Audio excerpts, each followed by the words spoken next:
আসসালামু আলাইকুম। কুয়েত বাংলা নিউজের পক্ষ থেকে আপনাদের সবাইকে স্বাগতম। সম্মানিত কুয়েত প্রবাসী ভাই বোনেরা, আজকের এই ছোট্ট ভিডিওটির মাধ্যমে আপনাদেরকে জানিয়ে দিব কুয়েতের কয়েকটি গুরুত্বপূর্ণ নিউজ। বিস্তারিত জানতে ভিডিওটি সম্পূর্ণ দেখার অনুরোধ রইল। প্রথমে জানিয়ে দিব কুয়েত মোবারক আল কাবির সুরক্ষা অধিদপ্তরের একটি অভিযানের ফলে বিভিন্ন জাতীয়তার ৪৫ জন প্রবাসী যারা আবাস আইন লঙ্ঘন করে ফলে গ্রেপ্তার হয়েছে। সুরক্ষা খাতে সুরক্ষা পরিকল্পনার অংশ ছিল এটি। এটি সাবা আল এলাকা টার্গেট করে পরিকল্পনার অংশ।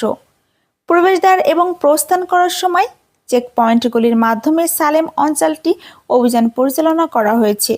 খবর প্রকাশিত আইমান ম্যাট।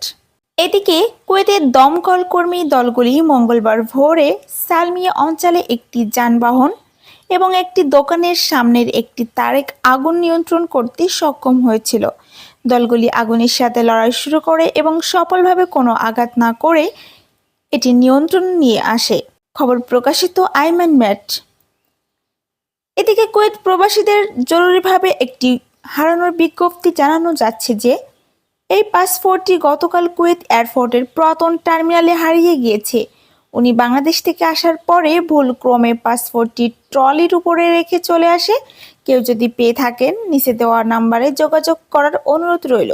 মোবাইল নাম্বারটি হল 99546406। সর্বশেষ জানিয়ে দিব, ধুলা এবং ছড়িয়ে ছিটিয়ে থাকা বৃষ্টির পরে মধ্যরাতের মধ্যে আবহাওয়া উন্নত করতে পারে।